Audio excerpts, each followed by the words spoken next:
नमो नमो गुरुदेव जी, नमो पितायरु मात, अरे नमो नमो रसना मेरी, माइले हुले खनी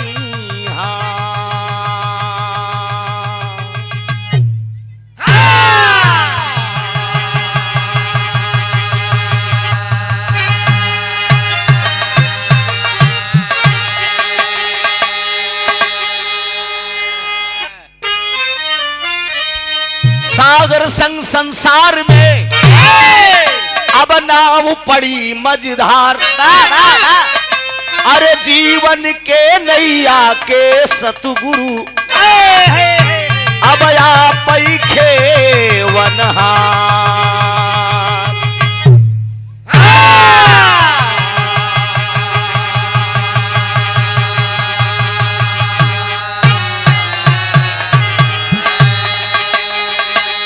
स्वामी से सेवक बड़ा है बाबू, चारों युग में प्रमाण। सेतु बांधे थे राम जी, पर लांघे थे हनुमान।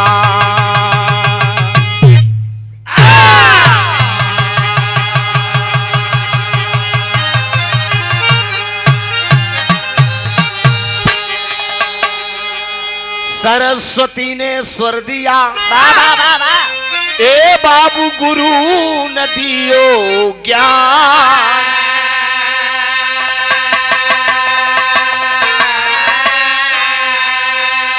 मातु पिता ने जन्म दिए, बाबू कर्म लिखे भगवान।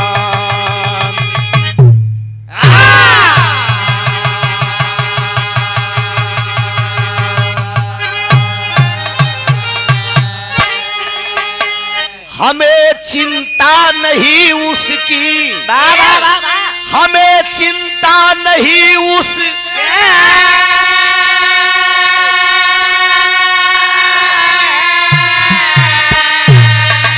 अरे उसे चिंता हमारी।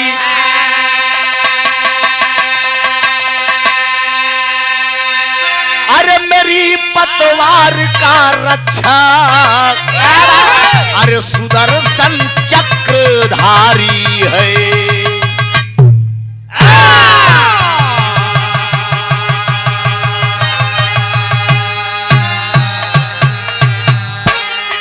यार अब तेरा सहारा है, अरे अब बना दे बिगड़ा का।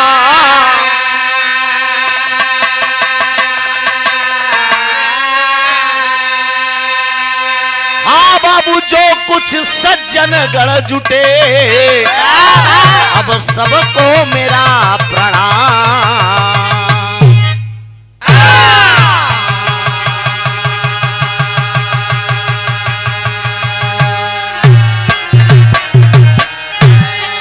विष्णु महेश विधि गणेश से ध्यान करो, हरौ मम कलेश यह संदेश प्रभु।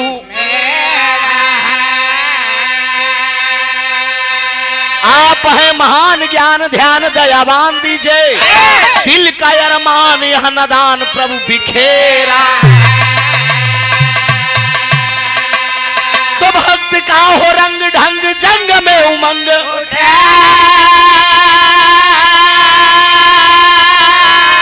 अरे बद के पतंग संग करो नाथ फेरा।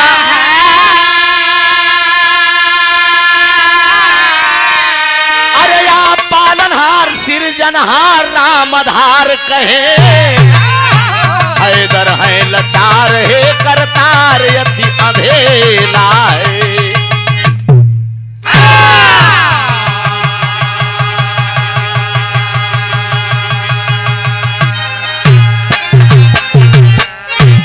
नमस्ते नमस्ते गले नीलवर्णम, कृपालम कृपा सिंधुआलम नमस्ते। नमो विश्वनाथम अनाथम सहैया, नमो कालिकालम छली हो नमस्ते। जटे गंगाधारी नमस्ते नमस्ते, सहारम सहस्त्रम बली हो, अरे महाशक्तिशाली, अरे महाशक्तिशाली, अरे विजय हो तेरी, अरे भजो मात शारदे नमस्ते नमस्ते।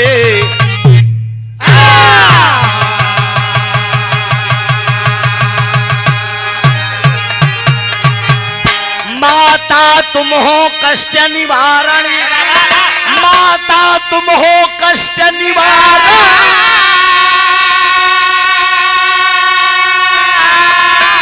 अरे माई हैदर अली जुगनू सरनाम हुए तुम्हारे,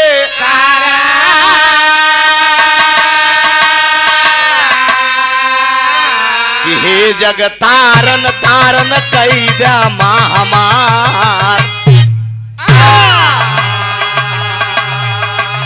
हे जग तारन तारन कैदा हमार।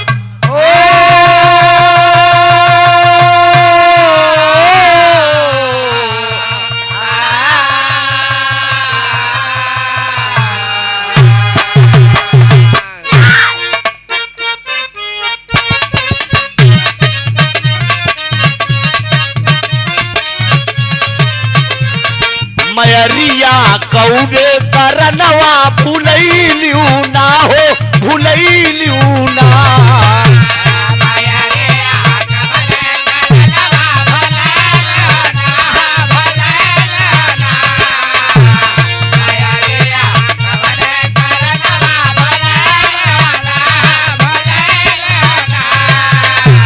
मयरिया कौने करनवा भूलैलियू ना हो, भूलैलियू ना, सुनली कि ये ही राह गईलू मोरे घर अइलू ना, सुनली कि ये ही राह गईलू मोरे घर अइलू ना।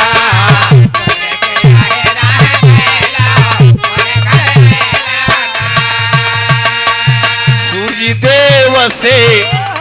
देव से पहले अखिया हम खोली ला ए मैया, सूर्य देव से पहले अखिया हम खोली ला ए मैया,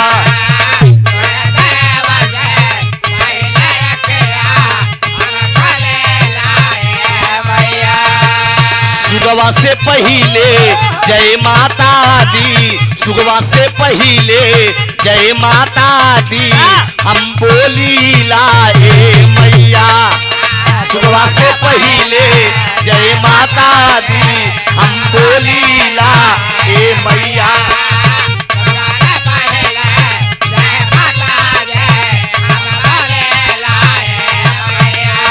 खबरिया कौने करनवा पठैलू ना हो, पठैलू ना,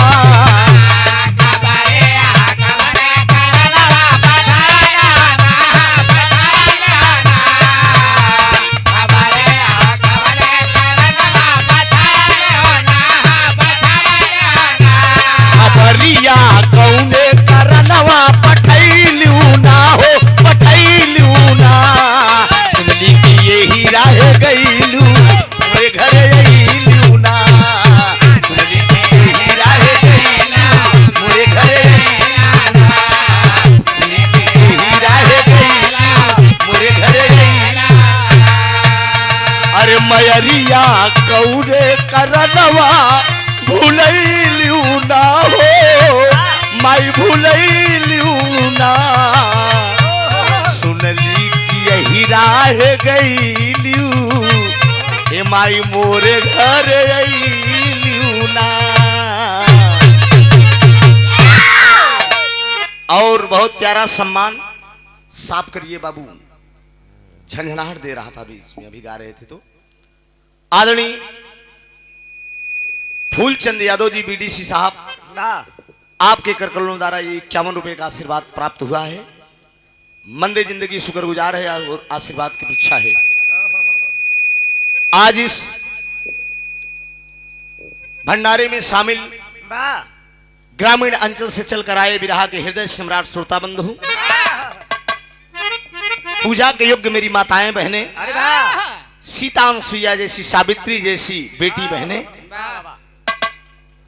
पिता तो लोग बुजुर्गण, हम उम्र साथीगण, देश के भावी कर्णधार बच्चे, बगल के मंच पे बिरहा की अपने फन की माहिर गायिका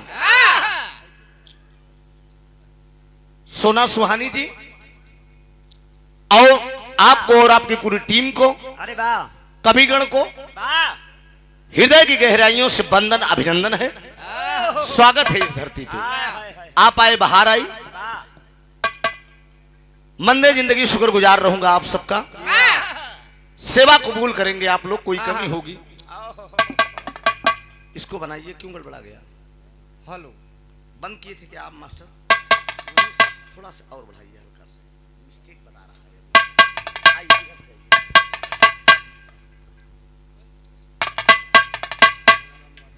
हाँ हाँ, क्या बात है, सेठ जी ने बताया था, लॉकडाउन जब लगा था तो आपसे बात हुई थी ना? हाँ ठीक, हाँ वो तो बात होती थी बराबर। बड़ा प्यारा सम्मान मिला आपके दरवाजे पे, एक एक पुष्पों की पंखुड़ियों में गुथा हुआ प्यार, दुलार, स्नेह, प्यार इस दरवाजे पे आया तो पहली बार हूँ, लेकिन सम्मान मोबाइल से बराबर मिलता है, बराबर सेठ जी से बात होती है। इस ग्राम सभा के नवनिर्वाचित आप ग्राम प्रधान हैं, पूज्यवर बाबू दयाराम यादव जी, अपने दरवाजे पे आपने कितना बढ़िया सम्मान दिया, एक पुष्प पहना के। पुष्प का भेंट सबसे बड़ा भेंट माना जाता है, और साथ में कुछ धन प्राप्त भी किए आप लोग, 501 रुपए का आशीर्वाद भी आपने दिया है। ये दास पूरी जिंदगी आपका ऋणी रहेगा। कलाकार हूं, लोकल ट्रांजिस्टर की तरह हूं, वॉल्यूम ऐठने पे बजने लगता हूं। ये माता सरस्वती और माता पिता की असीम कृपा है, और मां शारदे की कृपा है, जन समूह के बीच में जाने का, गाने बजाने का अवसर मिलता है। मंदे जिंदगी शुक्र गुजार है, परिवार हरा भरा रहे, समाज में सम्मान बना रहे प्रधान जी, इससे बढ़कर और क्या हो सकता है।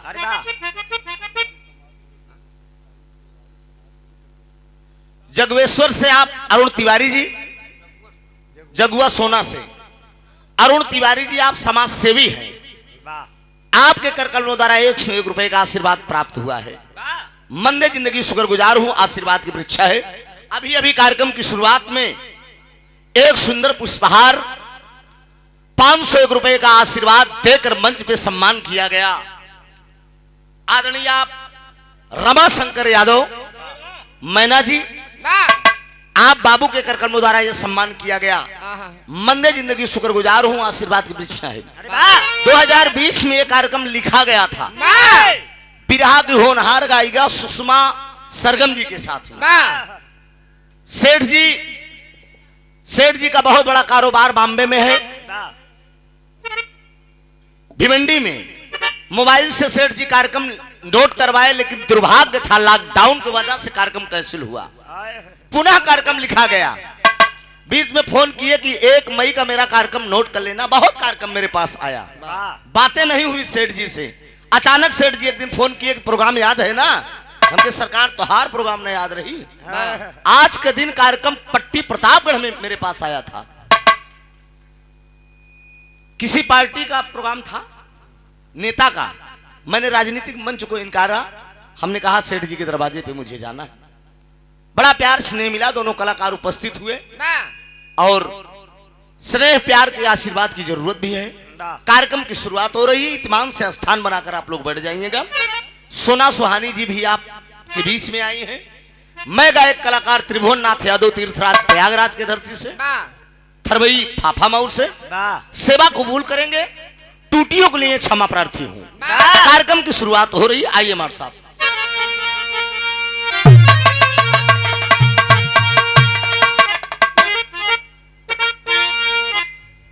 बढ़वाई दी, क्या मन के होते बढ़वाई दी, ठीक बोला।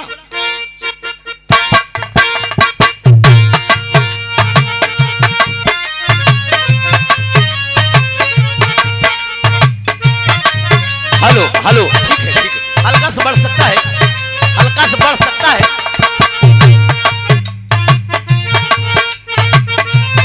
हेलो हेलो हेलो, ठीक है। साफ रहा है बस भैया, साफ। तमाम विद्वान लोग यहाँ पर बैठे हैं दोस्त। ये वंदना जो मैं गाने जा रहा हूं, संगीत जगत में कुछ ऐसी लाइनें होती हैं जो बोझ की तरह उठाया जाता है। स्वर और रिदम कलाकार का कंप्लीट नहीं है। ढोलक मास्टर अच्छा होना चाहिए, हारमोनियम मास्टर अच्छा होना चाहिए, कोरस भी फिट होना चाहिए, गायक भी फिट होना चाहिए, तभी ये लाइन की पूर्ति हो सकती है। इस वंदना को यश शेष विराट सम्राट हैदर अली जुगनू साहब गाया करते थे। मैं टूटी हुई एक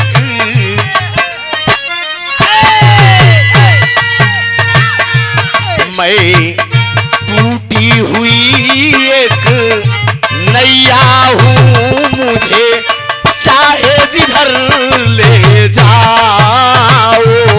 मैं टूटी हुई एक नैया हूँ, मुझे चाहे जिधर ले जाओ।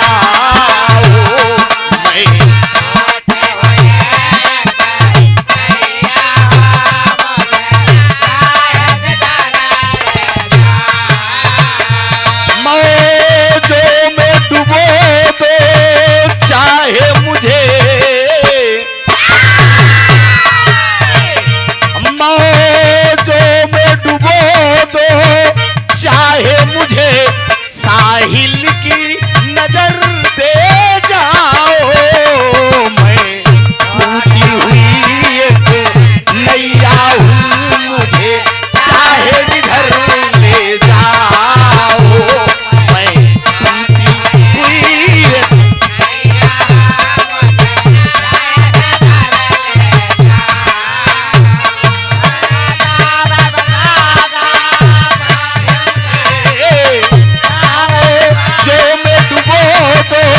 चाहे मुझे साहिल की नजर दे जाओ।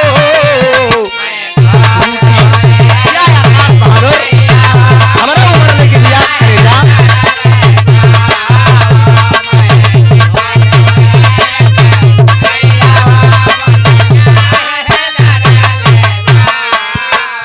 ₹100 उठावा है में से। इस ₹100 हमारी तरफ से बात रख लिया। वंदना की जो ये तर्ज थी, आपने एकदम सही प्रवृत्ति उतारा है। इतना दिन से हम गावते कोनो ढोलकार उतार नहीं पाए। हाँ, हमारे मन का जब काम नहीं हो तुम्हारा आत्मा से करप रह जाता। एकदम फिट आपने उतारा इस लाइन को। इसी लाइन पे आप गवा दीजिएगा। बहुत बहुत धन्यवाद। माता सरस्वती आपके अंगुली में विराजमान रहे, यही ईश्वर से विनती है। कहना है दोस्त, लेकिन माँ सदैव माँ होती है, बेटा सदैव बेटा होता है। माँ का कितना रमणीय स्थान है दोस्त। तेरे चरणों में बड़े बड़े भक्तों का डेरा है माँ। ए महतारी, हमारे पास कुछ ना आइबा, मेरे पास कुछ नहीं है। एक तुच्छ भेंट लेकर तेरे सामने खड़ा हूँ माँ। न हमारे गावे के ढंग बनाई, लोगों के बजावे के ढंग। एक शक्ति के रूप में आती हो और गवाती हो, और गा बजा के अपने परिवार में जाता हूँ दोस्त, बच्चों के बीच में जाता हूँ और अच्छा लगता है। जब आप लोगों के बीच में आता हूँ, आप लोगों को चरणों का दर्शन मिलता है, तो ये बच्चे कृतार्थ होते हैं दोस्त। लाइन दिया है उस्ताद हैदर अली जुगनू साहब ने, लिखा है। क्या लिखा है? दिया डॉक्टर साहब, हमारे उम्र लेके दिया। हे मैहर वाली, हे मैहर वाली, अरे मैया हो मुझे शीतल सुर दे जाओ। हे मैहर वाली मैया हो मुझे शीतल सुर दे जाओ।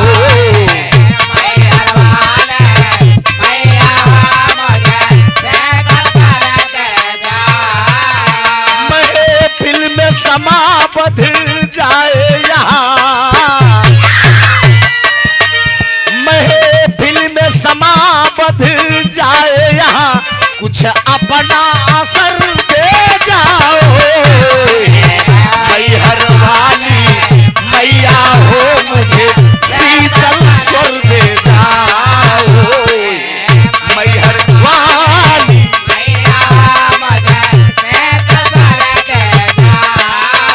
महफिल में समा बध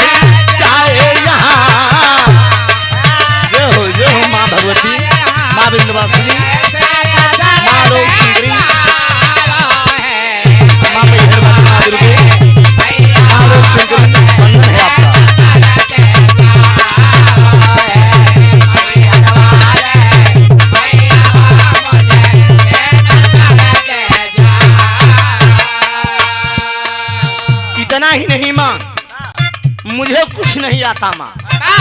बिरहा जगत में आज भी मैं विद्यार्थी के रूप में हूँ माँ। मास्टर बनने का कभी अवसर नहीं मिला माँ। जिंदगी में सीखने का अवसर मिला और गाते बजाते जिंदगी भी सीखता रहूंगा। इशारा करके बेटा कहता है, क्या कहता है? नादान भी हूँ जान भी हूँगा, नेक तरीका क्या जानू। नादान भी हूँ जान भी हूँगा, नेक तरीका क्या जानू। नादान भी हूँ जान भी हूँगा, नेक तरीका क्या जानू। माँ तुम ममता की मूरत हो, माँ तुम ममता की मूरत हो, सब कुछ मैया तुमको जानू। मूरत हो सब कुछ मैया तुमको जानू।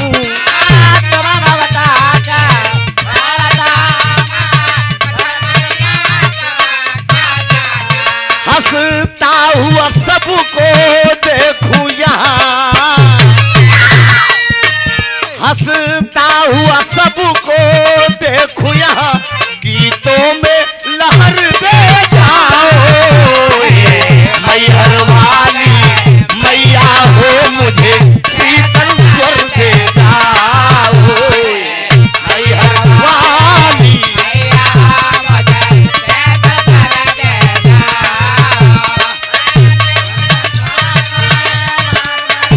हंसता हुआ सबको देखूं यहाँ, गीतों में लहर दे जाओ।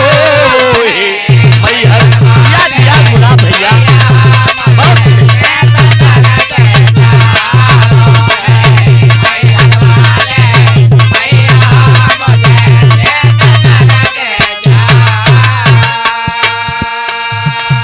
दूसरे लाइन में फिर भक्त कहता है कि माँ उन्हीं लाचारों में मैं भी एक लाचार हूँ। मैं भी एक लाचार के ही रूप में हूँ माँ। मुझे धन और दौलत की जरूरत नहीं है माँ। कलाकार केवल समाज का भूखा होता है, पब्लिक के दिमाग का कंप्यूटर होता है दोस्त। मायूस मुसाफिर भटक रहा मंजिल की अंधेरी राहों में।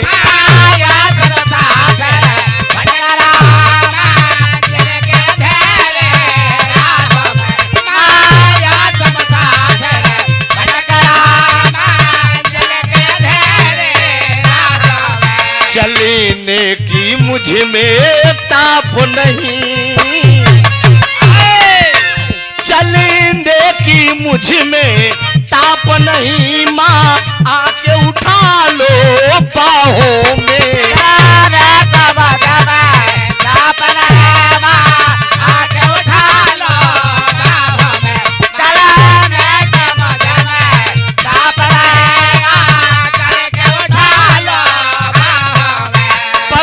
पग आलोकिकी हो मेरा, पग पग आलोकिकी हो मेरा, कुछ अपनी नजर कर जाओ। मैहर वाली मैया हो, मुझे शीतल स्वर दे जाओ। बहुत से मही सही हो डॉक्टर साहब।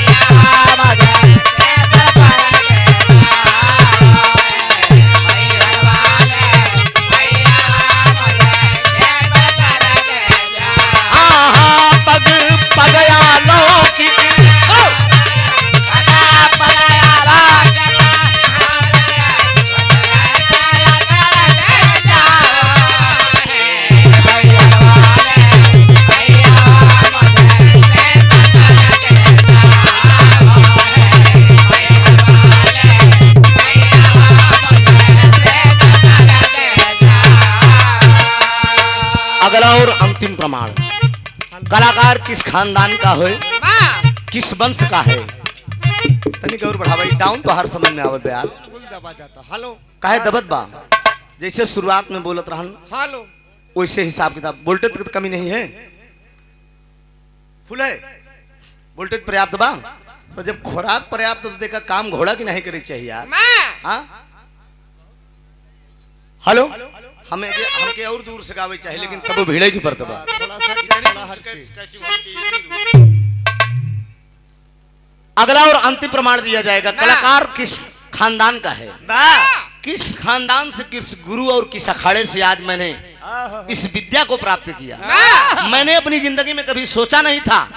बुजुर्गों का जब प्रोग्राम होता था, यस हैदर नहीं, पंखा की जरूरत नहीं भैया, हटाओ, कोई जरूरत नहीं है। हम मर्द है, हम मर्दम गरम रही चाहिए थे, समझा? बताएंगे जब जरूरत होगी तो, समझा? ले जाए वह लगा दो सबके, हाँ लगा दो। ध्यान दीजिएगा, बताया गया दोस्त मैं किस वंश का हूं। आज ईश्वर की माता शारदे की कृपा हुई, मां सरस्वती की कृपा हुई।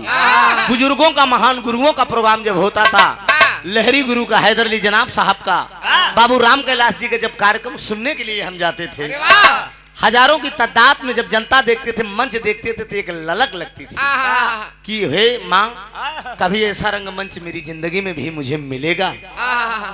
कल्पना किया जाता था, जब कार्यक्रम सुनते थे कलाकारों का, पब्लिक देते थे, तो करेजा एकदम उमड़ उठता था कि ना जाने मेरी जिंदगी में, मेरी किस्मत में कभी इतना बड़ा मंच मिलेगा कि नहीं मिलेगा। लेकिन आज मां शारदे की कृपा हुई कि रंगमंच के माध्यम से दुनिया में कोई ख्वाहिशें पूरी अधूरी नहीं रह गई। हर मंच मिला, हर समाज मिली, समाज के साथ साथ दौलत भी मिला दोस्त, दौलत के साथ साथ प्यार दुलार भी मिला। यहाँ तो भारत देश नहीं, विदेशों तक जाने का अवसर भी प्राप्त हुआ। कहना है आखिरी लाइन में,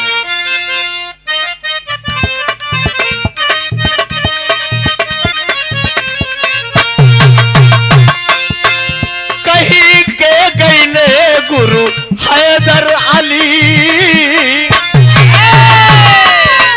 कहीं के गईले गुरु हैदर अली, तुम ही ईश्वर की माया हो। हैदर अली तुम ही ईश्वर की माया हो।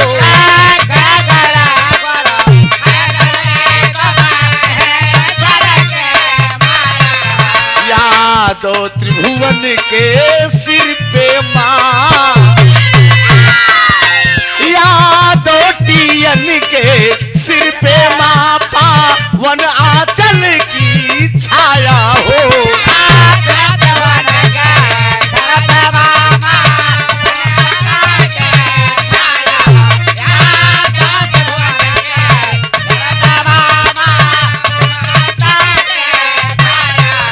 हंसता हुआ सबको देखूं यहाँ, हंसता हुआ सबको देखूं यहाँ, कुछ अपनी नजर कर जाओ हे मैहर वाली, अरे मैया हो मैहर वाली, हाय मैया हो, कुछ अपनी नजर देता मैया हो, अपनी नजर देता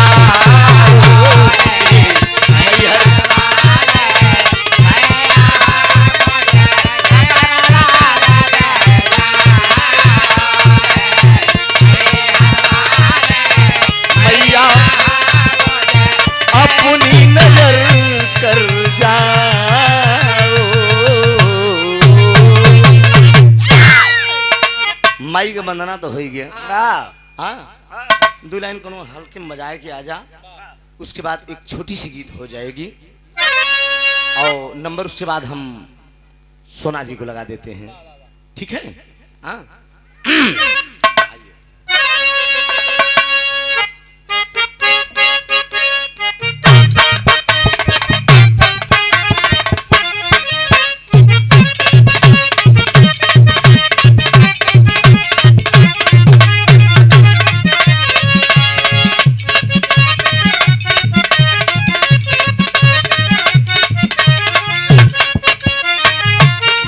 डॉक्टर साहब, काल आराम करके कोनो दूसर रियाज मान ले। ठीक बा। हमें फोन करके बताए दे, बड़ा सुंदर इशारा करते हैं, इनके मन की बात है ना हो। पति पत्नी के अंदर थोड़ी सी कभी कभी चीक चाक होती है। जहां प्यार है वही राधा है, जहां प्यार है वही मीरा है। प्यार बा तो जग में बहार बा, प्यार बिना जिंदगी बेकार बा। अर्थात प्यार शब्द ही ऐसा है। ये कोई जरूरी नहीं प्यार तो माँ बेटे में होता है, मतारी भी अपने औलाद को प्यार करती है। ये वही माँ, ये प्यार है।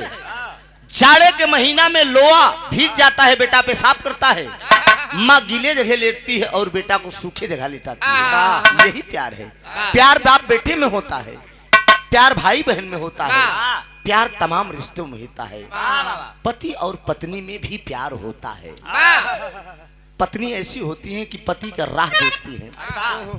शास्त्रों के अनुसार मैंने सुना है, प्रवचन में मैंने प्रवचनकर्ता से भी सुना है, साध्वी अन्नपूर्णा जी से, पत्नी वही सती है, उसी पति की आयु लंबी होती है। याद रखिएगा आकाश जो बात बताने जा रहा हूं, उसी के पत्नी की पति की आयु लंबी होती है, जो पत्नी पति को भोजन कराने के बाद भोजन करती है।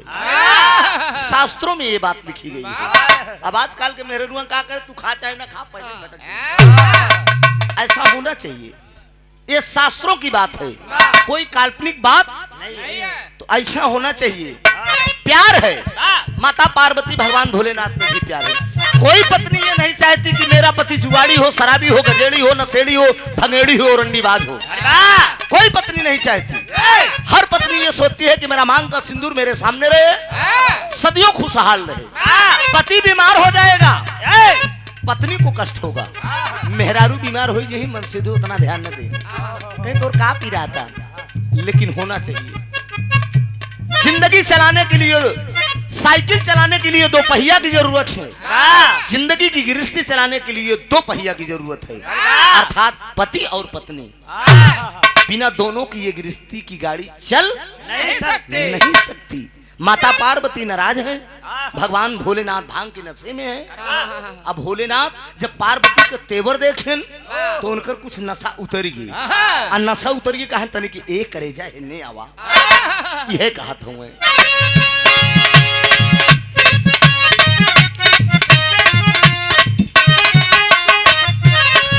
यह कहा थी मैं, काहे बाड़ू ऋषि आई,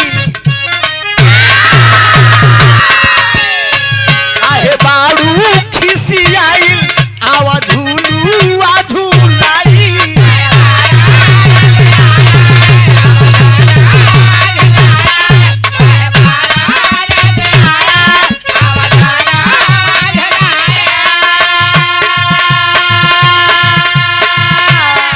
काहे बाड़ू खिसी आइल, आवा झूलू आ झूलाई। लागल सावन के महीना ये रानी काजारी सुनाई। लगा सावन के महीना काजारी सुनाई। लगा सावन के महीना काजारी सुनाई। काहे बाड़ू खिसी आइल, आवा झूलू आ झूलाई। लागल सावन के महीना तो है काजारी सुनाई।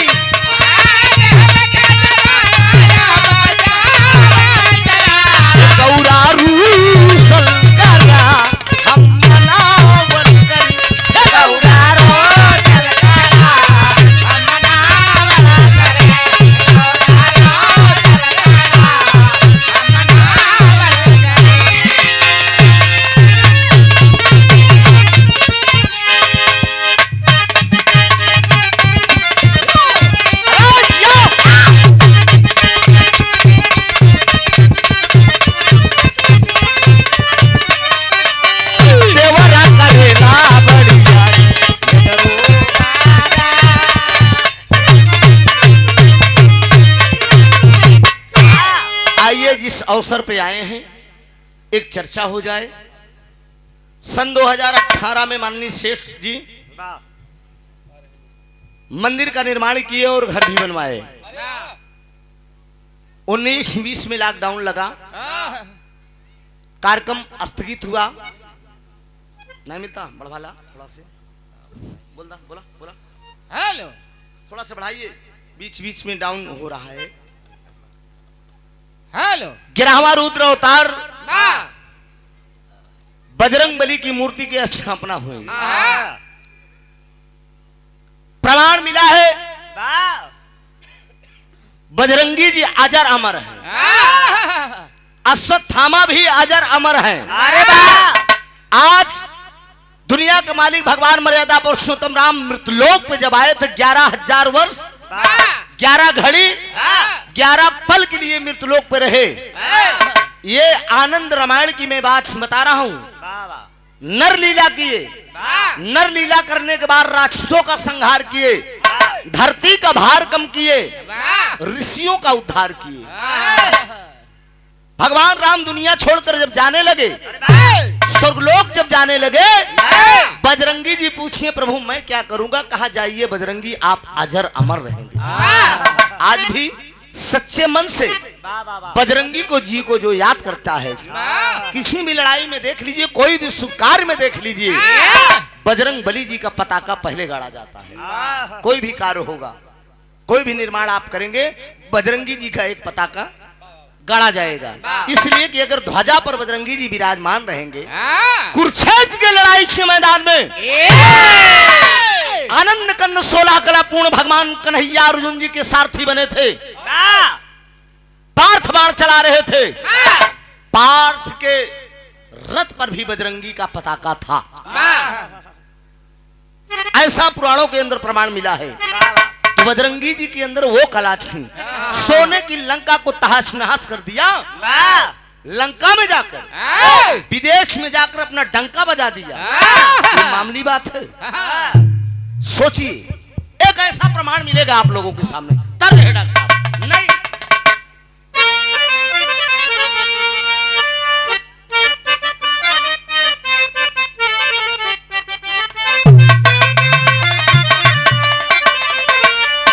हाय हाय हाय हाय हाय हाय हाय हाय,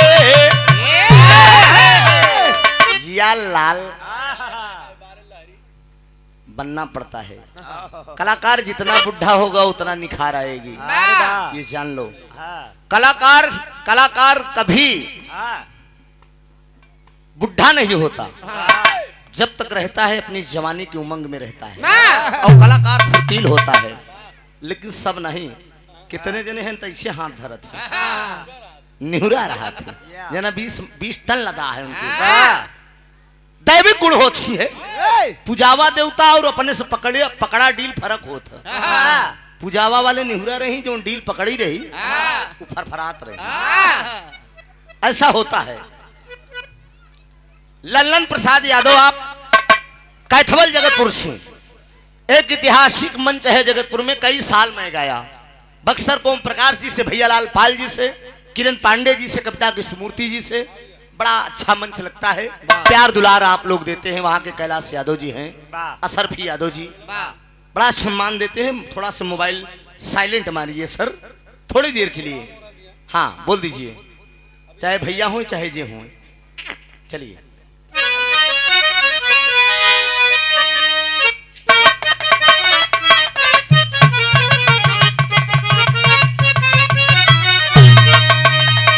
यह तरस के लाइन बा कि अरे नहीं अरे नहीं नहीं नहीं नहीं नहीं नहीं, अरे नहीं झूलनी के छैया। ये पुरानी लाइन है। आजकल गवैया हम के बुराई न कर भाई, ज्यादा कहब तो कहीं तो उससे गवई नहीं आवत। यह कहा थी यार, तो उसने बनबई न करी त्रिभुवन, हम नहीं कही हम भाई, लेकिन बनता सब है, लेकिन काम उतना किया जाता है जितने में जरूरत हो। करवावे वाला हो चाहिए, बस इशारा है। अरे नई झूलनी के छैया, अरे नई झूलनी के छैया, बलमा दुपहरिया बिताया हो।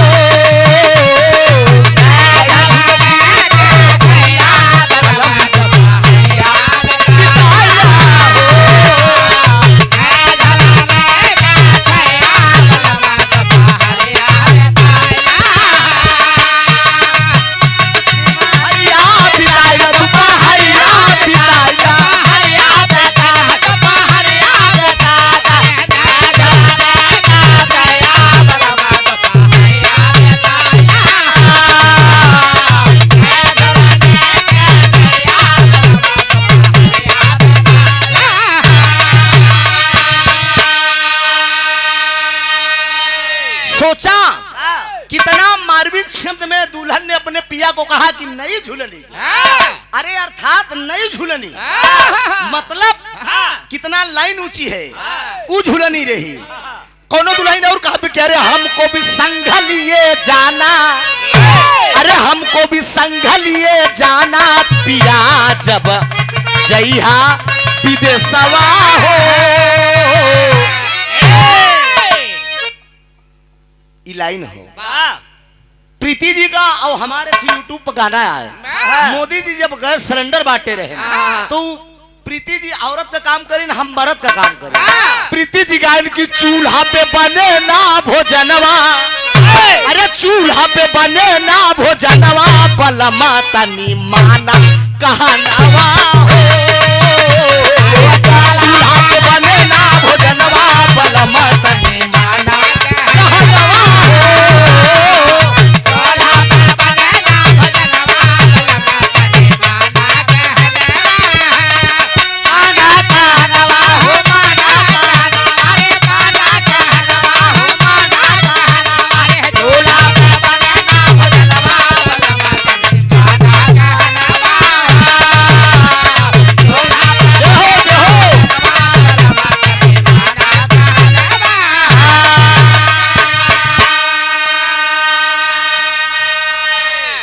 प्यारा सम्मान मिला आपके दरवाजे पे, बराबर बातचीत होती रहती है। आज सुबह 9 बजे सेठ साहब भिमंडी से दरवाजे पहुंचे हैं।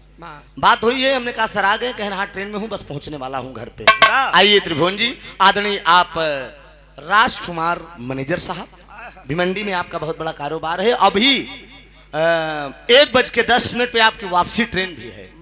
12 बजे से यहाँ से आप निकल भी जाएंगे। ये खाली कार्यक्रम के लिए और इस भंडारे के लिए, और इनका एक डेट ये फिक्स है 1 मई। 1 मई का डेट फिक्स है। सेठ जी तो यहाँ तक कह दिए हैं एक कलाकार जब तक मैं जीऊंगा तब तक मेरे मंच पे आप रहोगे, दूसरा कलाकार बदल जाएगा। यहाँ तक प्यार दुलार आपने दिया है। एक सुंदर पुष्पहार और 501 रुपए का पुरस्कार, और सारे कलाकारों को 100 रुपए का पुरस्कार आपने देकर सम्मान किया है। मेरी पूरी टीम का मंदे जिंदगी शुक्रगुजार रहूंगा। आशीर्वाद की परीक्षा करता हूँ। दास को जब याद करेंगे एक लोकल ट्रांजिस्टर की तरह हाजिर हो जाऊंगा।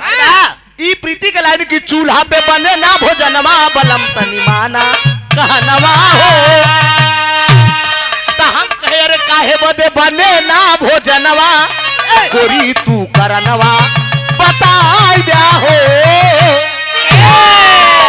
लेकिन लाइन पर गौर करेंगे, अरे बजरंगी का सुनीला जनमवा, अरे बजरंगी का सुनीला जनमवा भैला एक अदब रचनवा बजरंगी का जनमवा भैला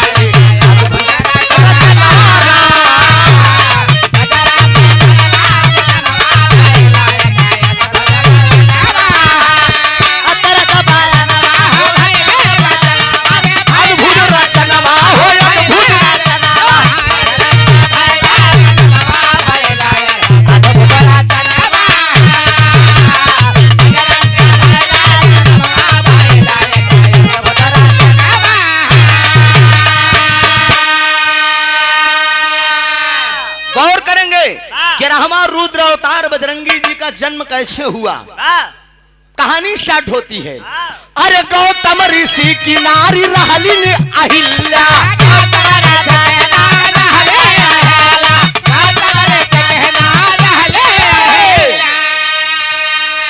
अरे गौतम ऋषि की नारी रहली ने अहिल्या। अरे इंद्र देव सोचैला के मिले के बा इच्छा। एक बार सूर्य देव चंद्रमा से देवताओं को राजा इंद्र बात किया कि मृतलोक में सबसे सुंदर मेहरारू के करबा। इंद्र महाराज सूर्य देव चंद्रमा से पूछन केकर मेहरारू सुंदर बा। सूर्य कहा यार हमार प्रकाश इतना तगड़ा बा कोनो मेहरारू निकलबे नहीं कर। कहें तब कहें चंद्रमा के लगे जाओ उनका शीतल है, उनकी टाइम मेहरारू निकल निकल बहरे बैठे थी, वो चीन्हे हुई हैं। पूर्व बीड़ी से बासुपुर से आदरणीय फूलचंद जी की तरफ से 51 रुपया पांव लगी आशीर्वाद दिया। सुरेश यादव आगरा ढाबा वाह भीरिया हड़िया से 101 रुपया का पुरस्कार, बहुत बहुत प्रणाम, सब भैया का नमन, आशीर्वाद की परीक्षा है। अरे वाह बोल दिए कहा चंद्रमा का शीतल बा, निकल के मेहरारू बैठे थी, चंद्रमा लगे गए, जब इंद्र पूछन कहन केकर मेहरारू सुंदर बा, कहन सबसे सुंदर मेहरारू गौतम ऋषि की नारी अहिल्या, अहिल्या से खूबसूरत मृतलोक में कोनो मेहरारू नहीं बा। इंद्र कहा हमारी इच्छा बा मिले के, मेरी इच्छा है मिलने की। कहें तब कहें एक जुगाड़ बा, 4 बजे भोरहे में गौतम ऋषि गंगा स्नान करे जाते। चंद्रमा इंद्र महाराज कहन कि एक काम करते तनी तू 12 बजे न हो मुर्गा बन के बोल देते, वो 12 बजे चला जाता न हमार काम बन जात। चंद्रमा मुर्गा बन के 12 बजे अटारी पे बोल दे, 12 बजे मृगशाला खड़ाऊ लिए गौतम ऋषि स्नान करे चल दे। अहर इंद्र मौका पाए गौतम ऋषि का रूप धई के प्रवेश कर गया। ताहिल्या सोचत यहाँ अपने मन में कि इनकर मन कैसे डोल गया। वही कहा कि वो कौन है,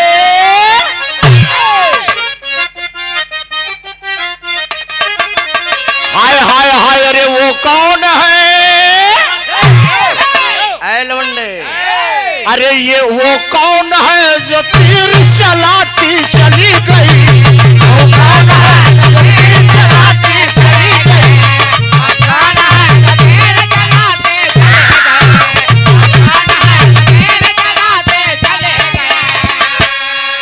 अरे वो कौन है जो तीर चलाती चली गई, अरे चलाती चली गई, चलाती चली गई, सीने में मेरे आग लगाती चली गई, आग लगाती चली गई,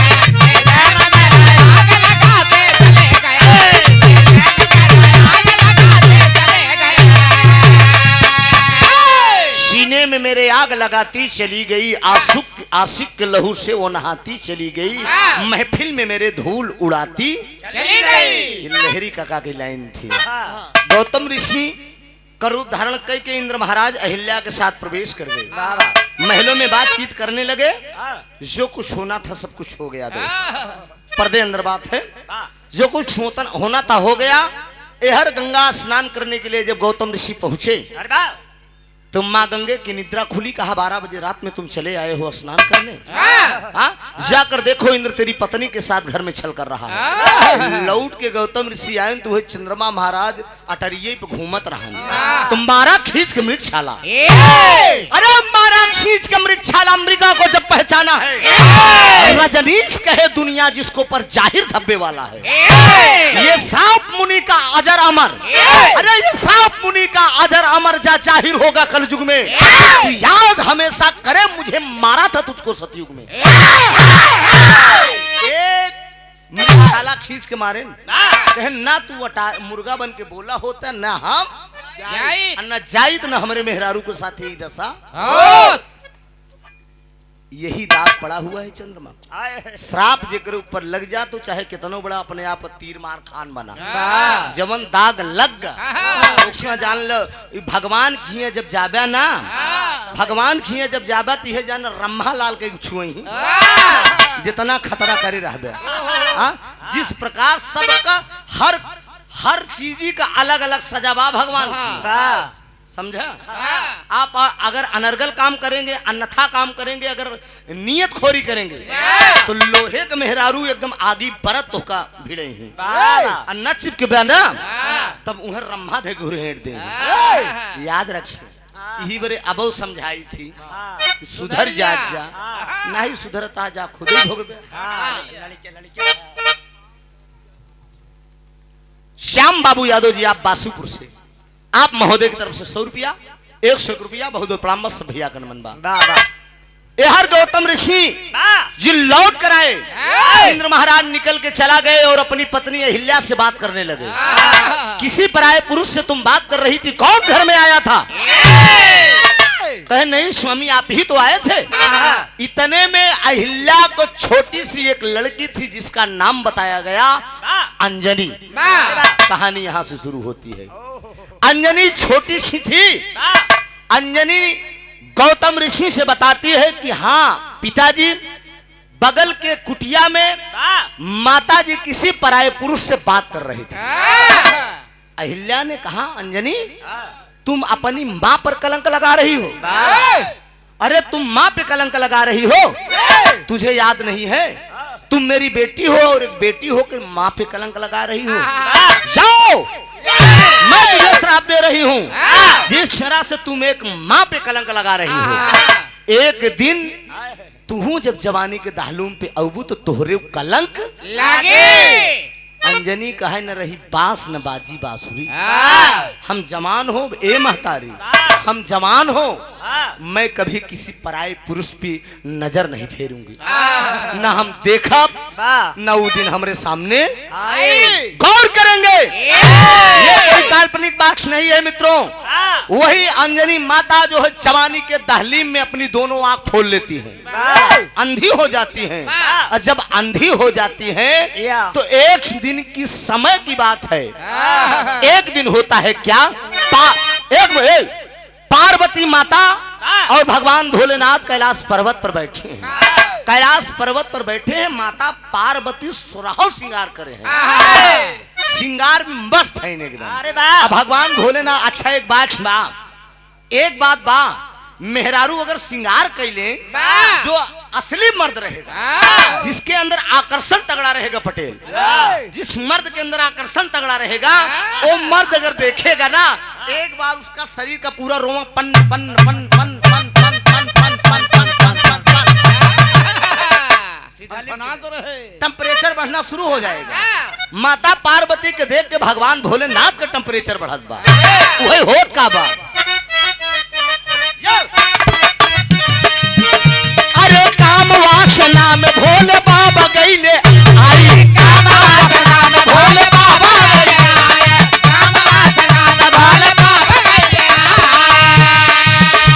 अरे पार्वती सोचेगा जब होएगा भाई, पार्वती सोचेगा जब होएगा भाई, पार्वती सोचेगा जब होएगा भाई। भगवान भोलेनाथ को काम वासना जागी, पार्वती का देख के प्रेम मोहब्बत करे की इच्छा होगी, प्रेम की वासना में डूबने का मन हो गया। माता पार्वती सोचिन कहन बौराहू एक कंट्रोल करा, नहीं अनर्थ हो जाए। नहीं मानते हैं, पुराण के अंदर प्रमाण मिला कि खलास हो गया। भगवान भोलेनाथ तो नहीं संभाल पाए अपने वश में, अपनी शरीर को नहीं कर पाए, इंद्रियां क्षीण हुई। बाबूजी प्रमाण मिला कि पार्वती माता उसको दोना में रोकती है। दोना में रोपने के बाद नदी में तैरा देती है। जब नदी में तैरते तैरते होता क्या है, अरे तैरता नदी में, अरे तैरता नदी में अब दोना गवा भाई, अरे अंजनी अब पनिया पियई गईलिन आई, अंजनी पनिया पियई गईलिन आई, अंजनी पनिया पियई गईलिन आई। रोकते रोकते दोना में उसको तैरा दिया नदी में। जब तैरते हुए आता है नदी में तो दोनों आंख की अंधी अंजनी माँ उस नदी में जल पीने के लिए आती है। और जब जल पीने के लिए आती है तो हाथ में वही दोना आ जाता है। जब हाथ में जल के समझ को जब दोना हाथ में आता है तो प्रमाण मिलता है, उसी नदी के बगल में एक वृक्ष था। उस वृक्ष पर एक बंदर बैठा था जिसका नाम था केसरी। केसरी नामक बंदर उस वृक्ष पर बैठा हुआ है। माता जी, अच्छा अच्छा, अरे वाह, क्या बात है।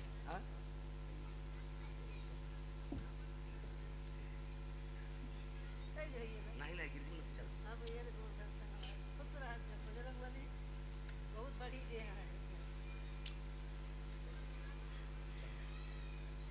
हाँ, जितने आए हैं भैया लोग सब हमारे बच्चे हैं। जौन हमारे नून रोटी जुटी हुई सब आप लोग भोजन कई कई तब हमारे दरवाजे से जाए भैया, सब हमारा हाथ जोड़ कर निवेदन है। बोलो बजरंग बली की जय। सारा संसार के आनंद की है बजरंग बली की जय।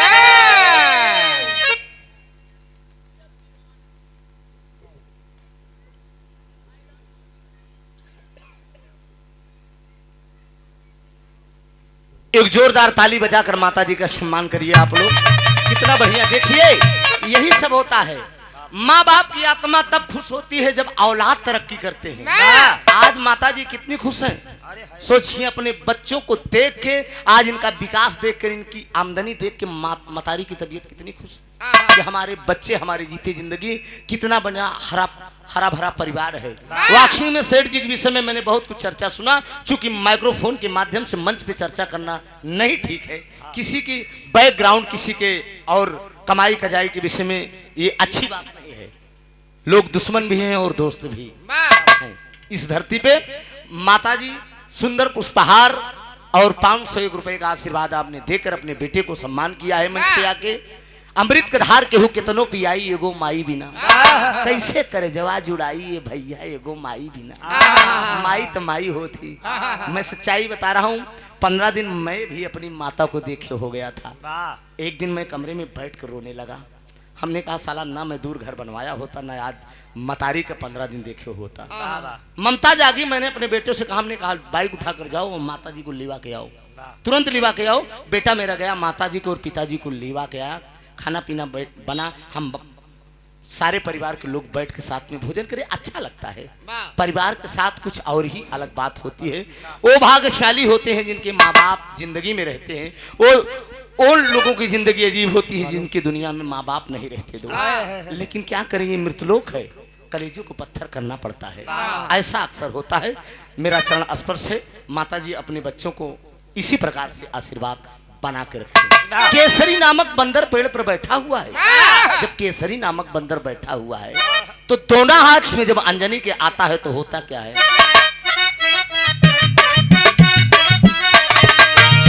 अरे दोनवा जब हाथ में गवा भैया आई,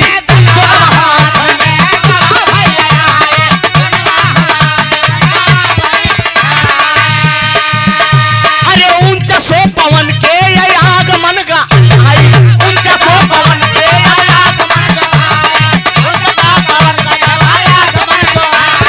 वही जगह होइगा जन्मवा, अरे वही जगह होइगा जन्मवा भइल एक अद्भुत रचनवारा, वही जगह होइगा जन्मवा भइल एक अद्भुत रचनवारा।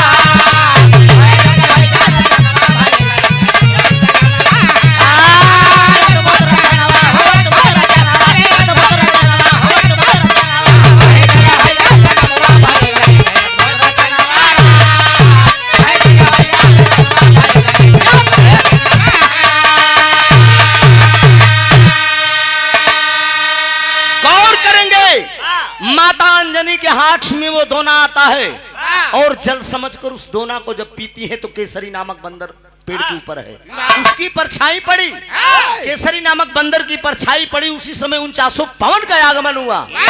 दोहा चौपाई में लिखा है कि शंकर सुमन केसरी नंदन, तेज प्रताप महाजगवंदन। शंकर जी का अंश है, केसरी नामक बंदर के भी पुत्र कहलाते हैं और 49 पवन का आगमन भी हुआ। तो शंकर सुमन केसरी नामक बंदर, शंकर सुमन केसरी नंदन, तेज प्रताप महाजगवंदन। उसी दोना के ग्रहण करने से माता अंजनी को कलंक लगा, कुंवारेपन पे गर्भपात हुआ और गर्भ पलने लगा। धीरे धीरे समय आने पर एक बालक पैदा हुआ जिसका नाम समय आने पे बजरंग बली पड़ा। और बचपन में तमाम लीला आपने किया। एक बार सूर्य को ले लिया था और ऐसे तमाम धरती पे चमत्कार आपने करने का काम किया है। इनकी गाथा बहुत बड़ी है, कितना बताएंगे, हम बताई दे और लोग का करी, इसलिए कि विद्वानों की कमी नहीं है। नंबर में अगली पार्टी को दे रहा हूँ। अरे भुल्लू दादा तज के गईले वतनवा,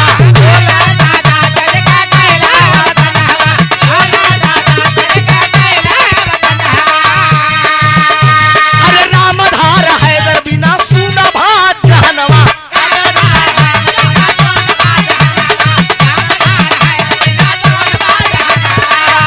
अरे त्रिभुवन सुनावई तरनवा, अरे त्रिभुवन सुनावई तरनवा भइल अद्भुत रचनवा।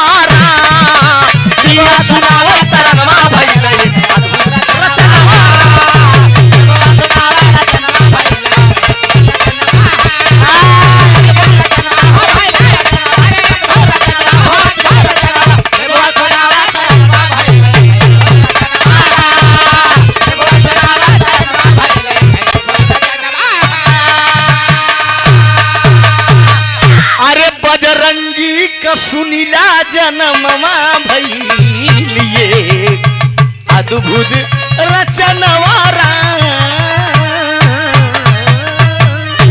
बहुत बहुत धन्यवाद।